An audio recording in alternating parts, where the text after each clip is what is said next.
الرحمن الرحیم السلام علیکم ورحمۃ اللہ وبرکاتہ۔ میں اسماعیل ندوی علم و فکر میڈیا میں آپ کا استقبال۔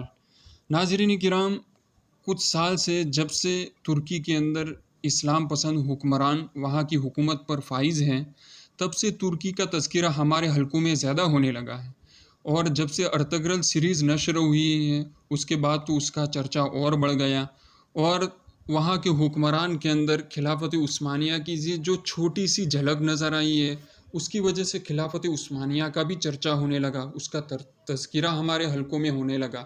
تو ہم جاننے کی کوشش کریں گے کہ خلافت عثمانیہ کیسے قائم ہوئی اور اس کا خاتمہ کیسے ہو گیا، اور خاتمہ ہونے کے بعد جدید ترکی کی نوعیت کیسی رہی، اور جدید ترکی کے بانی مصطفیٰ کمال اتا ترک کون تھے، اور انہوں نے کیا کیا اصلاحات کی۔ تو ان سب کے بارے میں ہم آج مختصر طور پر جاننے کی کوشش کریں گے۔ لیکن خلافت عثمانیہ سے پہلے بھی جو بھی اسلامی خلافتیں قائم ہوئیں، اسی کے اوپر ہم ایک تھوڑی سی سرسری نگاہ اسی پر بھی ڈال دیتے ہیں۔ ناظرین کرام، نبی کریم صلی اللہ علیہ وسلم کی جب وفات ہوئی سن ہجری 11 کے اندر، تو نبی کریم صلی اللہ علیہ وسلم نے تو اپنے دور حکومت میں، یعنی اپنے دور نبوت میں، دور حکومت کہیں یا دور نبوت کہیں، نبی کریم صلی اللہ علیہ وسلم نے اپنا دارالخلافہ مدینہ کو ہی برقرار رکھا۔ چاہے مکہ فتح ہو گیا، لیکن نبی کریم صلی اللہ علیہ وسلم نے دارالخلافت میں کوئی تبدیلی نہیں کی، بلکہ مدینہ منورہ ہی قائم رکھا۔ پھر نبی کریم صلی اللہ علیہ وسلم کی وفات کے بعد خلافت راشدہ کا دور قائم ہوتا ہے۔ خلافت راشدہ سن ہجری 11 سے لے کر سن ہجری 40 تک، یعنی تقریباً 30 سال کے اوپر مشتمل یہ خلافت راشدہ رہے، جس میں 4 بڑے خلفاء حضرت ابوبکر صدیق، حضرت عمر فاروق، حضرت عثمان اور حضرت علی رضی اللہ تعالیٰ عنہ اس منصب کے اوپر فائز رہے۔ حضرت علی رضی اللہ تعالیٰ عنہ کی وفات کے بعد ان کے صاحبزادے حضرت حسن رضی اللہ تعالیٰ عنہ خلافت کی ذمہ داریوں سے دستبردار ہو کر زیادہ خون خرابہ نہ ہو، اس لیے حضرت معاویہ رضی اللہ تعالیٰ عنہ کی حمایت کر دی، اور پھر سن ہجری 40 کے بعد 41 سے اب خلافت راشدہ ختم ہو کر کے خلافت بنو امیہ کا آغاز ہو جاتا ہے۔ تو یہ اسلامی حکومت کی دوسری خلافت شروع ہوتی ہے، خلافت بنو امیہ۔ تو خلافت بنو امیہ کا جو دور ہے وہ سن ہجری 41 سے لے کر سن ہجری 132 تک، اور عیسوی میں ہم کہیں تو سن عیسوی 662 سے لے کر 750 تک، یعنی بنو امیہ نے تقریباً 90 سال وہاں پر حکمرانی کی۔ یہ خلافت بنو امیہ جیسا کہ ہم یہاں نقشے میں دیکھیں گے، اور ہم اندازہ کریں گے یہ جو خطہ دکھ رہا ہے، یہ پورے خطے کے اوپر بنو امیہ نے حکومت کی ہے۔ بنو امیہ کا دور اسلامی حکومت کا عروج کا دور رہا، اور مسلمانوں نے اس دور کے اندر خوب ترقی پائی، ہر اعتبار سے ترقی پائی۔ لیکن یہ 90 سال کے اندر کچھ اس طرح کے حکمران بھی آئے جن سے مسلمان نالا تھے، برگزیدہ تھے، اور کچھ انصاف ور بھی آئے جیسے کہ عمر ابن عبدالعزیز ہیں۔ تو ایک خلافت بنو امیہ کا دور ہے سن عیسوی 662 سے لے کر 750 تک، جس کے پہلے خلیفہ حضرت معاویہ رضی اللہ تعالیٰ عنہ اور آخری خلیفہ مروان ابن محمد ہیں۔ اب سن ہجری 132 میں خلافت بنو امیہ کا خاتمہ ہو گیا۔ اس کے بعد ایک اور خلافت قائم ہوتی ہے، خلافت عباسیہ۔ یہ خلافت عباسیہ حضرت عباس رضی اللہ تعالیٰ عنہ کی طرف اس کی نسبت ہے۔ خلافت عباسیہ کا قیام عمل میں آتا ہے۔ خلافت بنو امیہ جو تھی، اس خلافت بنو امیہ کا جو دارالحکومت تھا وہ سیریا، شام کا شہر دمشق رہی، اور پھر خلافت عباسیہ جب قائم ہوئی 750 کے اندر، تو 750 کے اندر جب قائم ہوئی خلافت عباسیہ، تو انہوں نے دارالحکومت پہلے سامرہ کو بنایا، عراق کے شہر، پھر اور ایک جگہ کوفہ کے اندر بنایا، پھر اس کے بعد عراق کے سب سے بڑے شہر بغداد کے اندر اپنا دارالخلافت قائم کیا۔ خلافت عباسیہ تقریباً انہوں نے 500 سال حکمرانی کی۔ 500 سال اس کے اندر عروج و زوال کی کئی داستانیں اس کے اندر دہرائی گئی، لیکن آخر کار اللہ تبارک و تعالیٰ کا ایک ازلی قانون ہے، وَتِلْكَ الْأَيَّامُ نُدَاوِلُهَا بَيْنَ النَّاسِ۔ یہ عروج و زوال کی داستانیں پلٹتی رہتی ہیں، کبھی عروج کے ایام آتے ہیں، کبھی زوال کے۔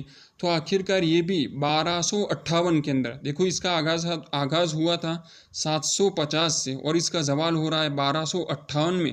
بغداد کے اندر ہلاکو خان نے ایسا خطرناک حملہ کر دیا جس کی غمناک داستانیں ہم آج بھی سنتے رہتے ہیں۔ ہلاکو خان نے پورے شہر بغداد کو تباہ و برباد کر دیا، کتابوں کو جلا دیا، اور پانی خون کی آمیزش ہو گئی پانی کے اندر، اتنا خون خرابہ ہوا۔ اور 1258 کے اندر بھی بغداد سے خلافت عباسیہ کا خاتمہ ہو گیا۔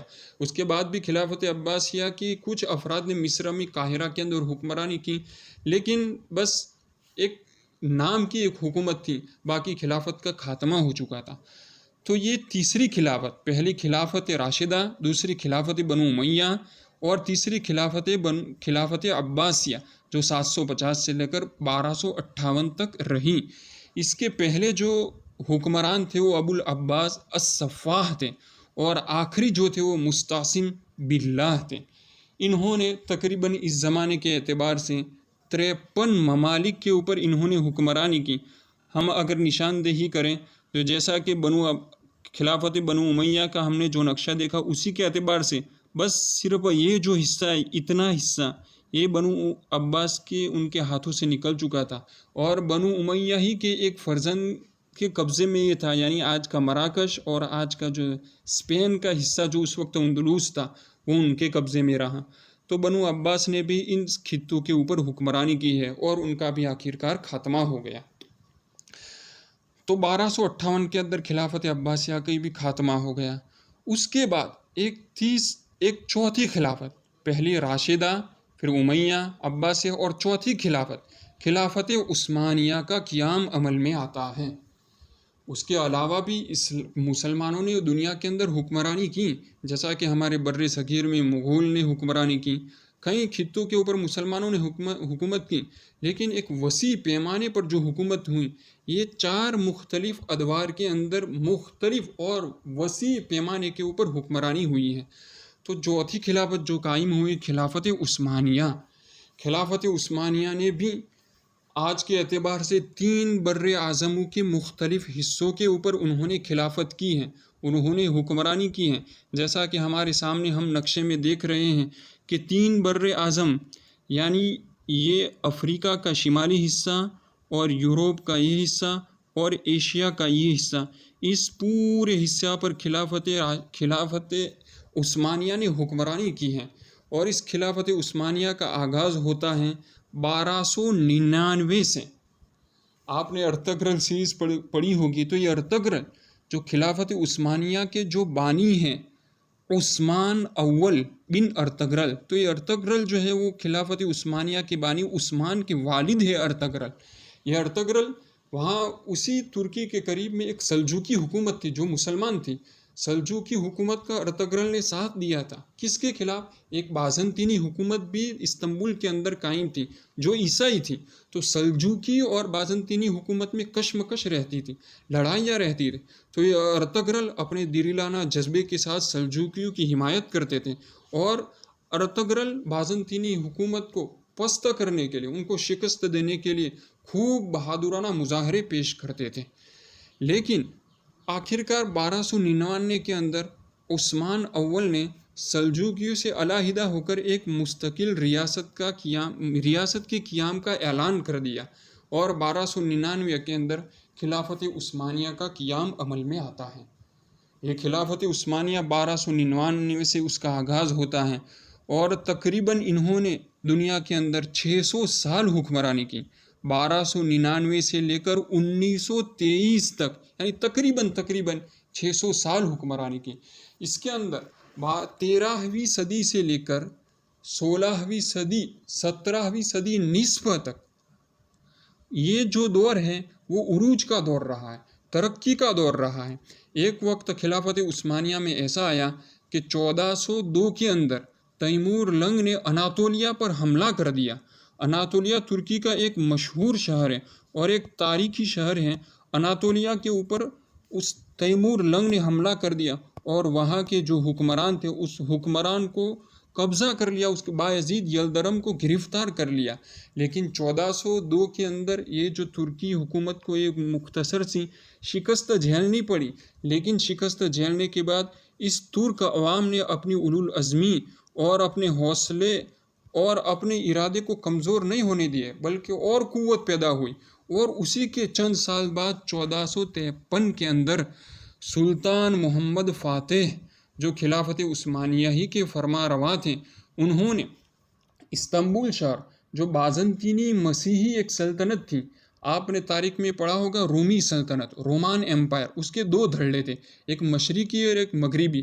مشرقی دھڑا جو تھا اس کا جو کیپٹل تھا وہ استنبول تھا، اسی استنبول پر سلطان محمد فاتح نے اٹیک کیا اور بازنطینی حکومت کا جو 2000 سال سے نبی کریم صلی اللہ علیہ وسلم کی ولادت کے بھی پہلے سے یہ حکمرانی چلی آ رہی تھی، اور اس حکومت کا خاتمہ کر دیا، اور 1453 کے اندر اسی استنبول کو فتح کر لیا گیا اور اسلامی حکومت کے اندر اس کو داخل کر دیا گیا۔ تو یوں استنبول خلافت عثمانیہ کا ایک اہم حصہ رہ گیا، اور اسی استنبول کو پھر خلافت عثمانیہ کا دارالحکومت بھی قرار دیا گیا۔ استنبول دنیا کا ایک ایسا واحد شہر ہے جو 2 بر اعظموں میں، اس کا کچھ حصہ تو ترکی جو ایشیا کا ملک ہے اس میں ہے، اور استنبول کا کچھ حصہ وہ بھی ترکی کے اندر ہی ہے، لیکن ترکی کا بعض حصہ یوروپ میں پڑتا ہے۔ تو دنیا کا واحد ایک ایسا شہر ہے استنبول جو 2 بر اعظموں میں ہے۔ تو استنبول خلافت عثمانیہ کے ماتحت آ گیا، اور پھر یہ ترقی کا دور خلافت عثمانیہ کا ہوتا رہا۔ پھر اس کے بعد خلافت عثمانیہ میں جمود آنے لگا، ان کی ترقی رک گئی، اور آخر میں جا کر کے 1908 میں یہ بڑا دشوار گزار موڑ آیا۔ پچھلی صدی کا 1908 یہ بڑا مشکل ترین دور ہے۔ 1908 کے اندر ترکی کے اندر ہی طوائف الملوک کی شروع ہو گئی، آپس میں اختلاف اور انتشار خلفشار پیدا ہو گیا۔ ہر زمانے میں پسپائی اور زوال کی سب سے بڑی جو وجہ رہتی ہے وہ آپسی انتشار ہی، آپسی تنازعات ہی رہتے ہیں۔ تو 1908 کے اندر اس وقت جو حاکم تھے سلطان عبدالحمید ثانی، یہ اس وقت سلطان تھے، ان کی حکومت کے خلاف پروپیگنڈے شروع ہوئی، مظاہرے شروع ہوئے، اور ان مظاہروں میں جو سب سے آگے تحریک تھی وہ نوجوانان ترک تھی۔ یہ نوجوانان ترک، اسی تحریک کے اندر ایک بڑا نام شامل تھا جس کو ہم کہتے ہیں مصطفیٰ کمال اتا ترک۔ تو نوجوانان ترک انہوں نے خوب ان کے خلاف پروپیگنڈے شروع ہو گئے۔ آخرکار سلطان عبدالحمید ثانی کو اپنی حکومت سے دستبردار ہونا پڑا اور ترکی سے بھی جلا وطن ہونا پڑا۔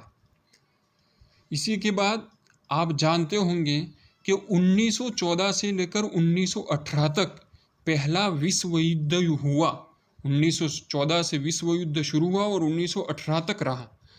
تو اس وشو یدھ میں، اس پہلے وشو یدھ میں خلافت عثمانیہ نے جو ایکسس پاور تھا یعنی جرمنی اٹلی والا، اس کا ساتھ دیا۔ امریکہ، برطانیہ اور فرانس جو اتحادی الائنس گروپ کہلاتا تھا اس کے خلاف، لیکن آپ جانتے ہیں کہ الائنس کی فتح ہوئی اور جرمنی، اٹلی اور خلافت عثمانیہ کو شکست ہوئی۔ اس شکست ہونے کی بنا پر خلافت عثمانیہ درہم برہم ہو کر کے رہ گیا، اور یہ جو سلطان عبدالحمید ثانی ہیں اس کے بعد ان کے بھائی محمد الخامس وہ خلیفہ بنے، اور محمد الخامس کی وفات ہو گئی 1918 کے اندر۔ پھر 1918 میں یعنی جب خلافت جنگ عظیم اول وشو یدھ چل رہا تھا اسی میں، پھر اس کے بعد چھٹے محمد یعنی محمد سادس، سکستھ محمد، وہ اس کرسی کے اوپر براجمان ہوتے ہیں، اور یہ جو محمد ہے، محمد سکستھ جسے کہا جاتا ہے، ان محمد نے جب خلافت عثمانیہ کو شکست کھانی پڑی اور برطانیہ اور فرانس خلافت عثمانیہ کے کئی خطوں کے اوپر قابض ہو گئی، تو کچھ معاہدے کرنے پڑے، جس معاہدے کے تحت خلافت عثمانیہ کو کئی خطوں سے دستبردار ہو جانا پڑا۔ اور اگر ہم نشاندہی کریں تو خلافت عثمانیہ وشو یدھ کے اندر، پہلا جو وشو یدھ ہوا تو یہ جو خطے ہیں فلسطین کا خطہ ہے، اور اسی طرح یہ جو حجاز کا خطہ ہے، عراق و شام کا یہ جو خطہ ہے، اس سے دستبردار ہونا پڑا اور کچھ معاہدے کیے گئے۔ تو ان معاہدوں سے ترکی جو قوم تھی کچھ ناراض ہو گئی، اور اسی میں مصطفیٰ کمال اتا ترک تھے۔ تو مصطفیٰ کمال اتا ترک نے 1920 کے اندر استنبول